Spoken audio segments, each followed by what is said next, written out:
Oi gente, tudo bem?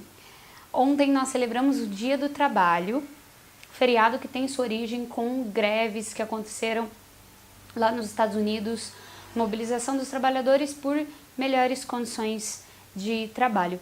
Então, aproveitando aí o tema proposto pelo feriado do dia 1º de maio, eu resolvi atender a um pedido da Ana Paula Cid Nogueira, aluna do 7º ano. Ela quer saber um pouquinho mais sobre Revolução Industrial. E aí, eu decidi falar um pouquinho sobre como era a vida dos trabalhadores aí, dos operários da primeira Revolução Industrial. E aí a gente vai conseguir entender um pouquinho como é que era trabalhar num período em que não havia nenhum tipo de direito ou garantia para o trabalhador. Vamos lá?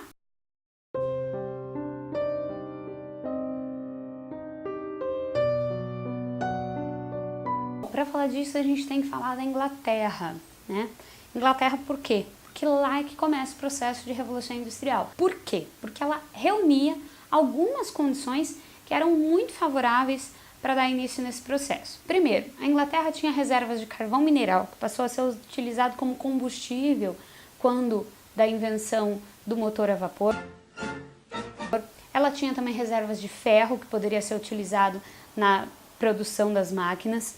A Inglaterra possuía uma colônia que fornecia algodão para a sua indústria têxtil. A Inglaterra possuía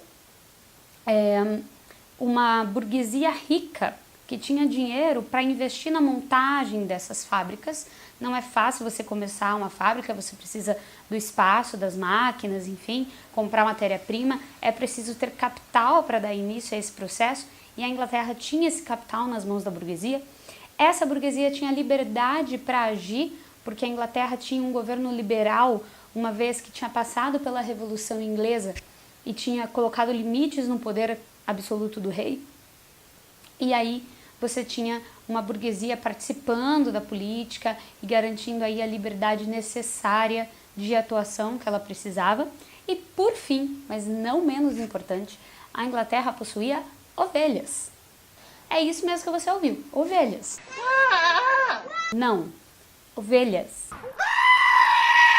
Isso, agora é o animal certo. Mas enfim, a Inglaterra tinha essas ovelhas por quê? E o que as ovelhas têm a ver com a Revolução Industrial?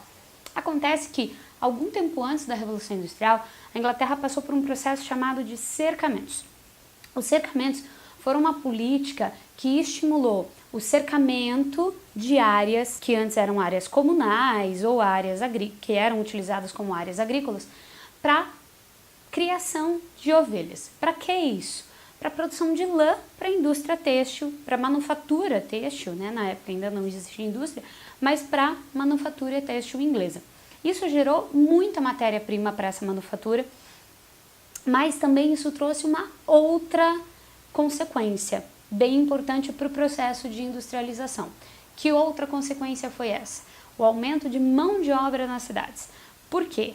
O processo de cercamentos acabou por expulsar muitos camponeses das áreas comunais ou de áreas que antes eram utilizadas como áreas agrícolas e agora vão ser utilizadas como áreas para a criação de ovelhas. Muitos camponeses foram expulsos do campo e tiveram que migrar para as cidades. Uma vez que essas pessoas estão nas cidades, elas precisam sobreviver, precisam procurar emprego e aí elas vão acabar se convertendo em mão de obra para as fábricas. Então, além de todas as outras condições que eu coloquei aqui para vocês, a burguesia inglesa também tinha matéria-prima, lã e mão de obra para colocar aí as suas fábricas para funcionar. Mas como que era o dia a dia desses trabalhadores? Como é que era a vida desses funcionários? Vamos ouvir o nosso primeiro depoimento. Eu trabalhava das 5 da manhã até as 9 da noite. Eu vivia a 2 milhas no moinho. Nós não tínhamos relógio. Se eu chegasse atrasado ao moinho, eu seria punido com descontos no meu pagamento. Eu quero dizer com isso que se eu chegasse 15 minutos atrasado, meia hora do meu pagamento seria retirado. Eu só ganhava 1 penny por hora e eles iriam me tirar metade disso. Enfim, o processo que eu mencionei para vocês antes, de expulsão de muitas pessoas do campo e migração para as cidades, inchou as cidades inglesas, gerando muita mão de obra. Isso era uma situação muito confortável para os donos das fábricas.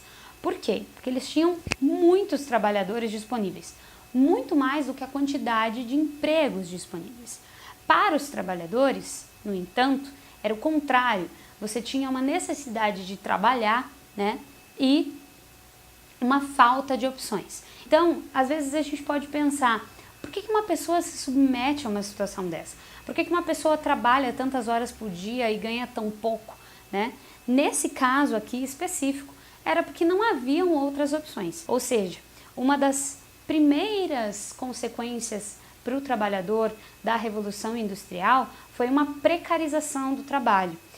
Isso porque a introdução das máquinas ela vai mudando a forma como o trabalhador se relaciona com aquilo que ele produz.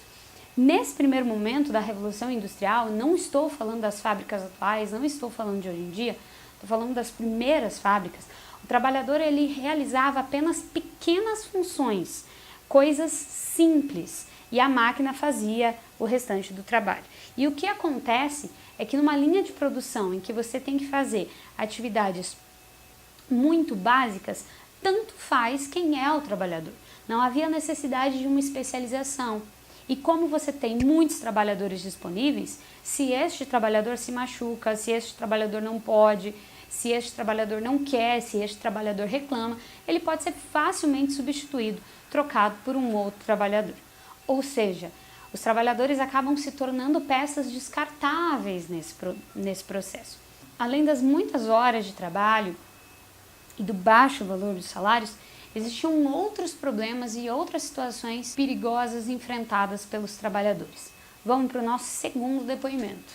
Eu tenho conhecimento de mais acidentes no início do dia do que no final. Eu fui inclusive testemunha de um deles. Uma criança estava trabalhando a lã, isso é, preparando a lã para a máquina, mas a alça da máquina o prendeu. Como ele foi pego de surpresa, acabou sendo levado para dentro do mecanismo. E nós encontramos de seus membros em um lugar, outra colar, ele foi cortado em pedaços. Todo o seu corpo foi mandado para dentro do mecanismo e foi totalmente mutilado.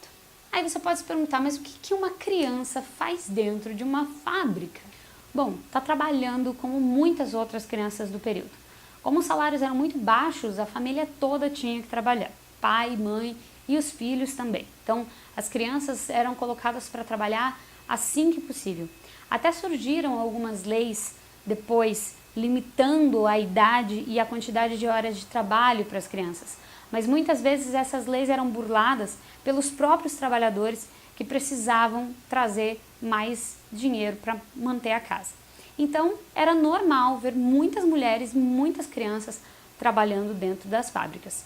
Mulheres e crianças, aliás, muitas vezes eram funcionários preferidos pelos donos das fábricas, porque tidos como mais frágeis, mais fracos, produziam menos e isso era uma desculpa para pagar menos pela mesma quantidade de horas trabalhadas pelos homens, né? Então, mulheres e crianças recebiam menos. Mas além disso, também era muito mais fácil ameaçar mulheres e crianças, né? E os maus tratos eram frequentes dentro das fábricas. As punições, a violência física com os trabalhadores para que eles produzissem mais, eram coisa comum também do cotidiano. Vamos para o nosso terceiro e último depoimento. Quando eu tinha 7 anos de idade, fui trabalhar na fábrica do Sr. Marshall.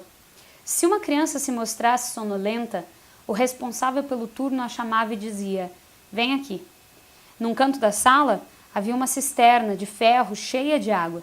Ele pegava a criança pelas pernas e a mergulhava na cisterna, para depois mandá-la de volta ao trabalho. Relatos tristes, né? Mas é importante saber como era quando a gente não tinha os mesmos direitos que a gente tem hoje. A gente não pode esquecer que direitos são muitas e muitas vezes fruto de conquistas. Eles não caem do céu, eles não são obras de governos bonzinhos e eles também não nascem conosco. Embora às vezes a gente tenha essa impressão porque já nascemos em uma época em que temos muitos direitos aí já conquistados. A memória nos ajuda a lembrar tudo aquilo que foi preciso lutar para ser conquistado e ajuda a gente a nos manter alerta pelos aqueles direitos que nós ainda precisamos conquistar, pelas aquelas pessoas que ainda precisam ter acesso a esses direitos e também para que esses direitos sejam garantidos e mantidos quando eles estão ameaçados. Então, até a próxima, espero que tenham gostado do vídeo, espero que o feriado do Dia do Trabalho tenha sido muito bom para vocês e espero que isso seja uma reflexão legal para todos. Beijo, até mais! E aí, gostou do vídeo? Se você gostou, então não vá embora antes de se inscrever no nosso canal. Tem um botão circular em algum canto desta tela com a minha foto de cabeça para baixo, é só você clicar nele que você se inscreve. Também convido vocês para conhecerem a minha rede social ali no Instagram. Então, até a próxima semana, até o próximo vídeo. Tchau!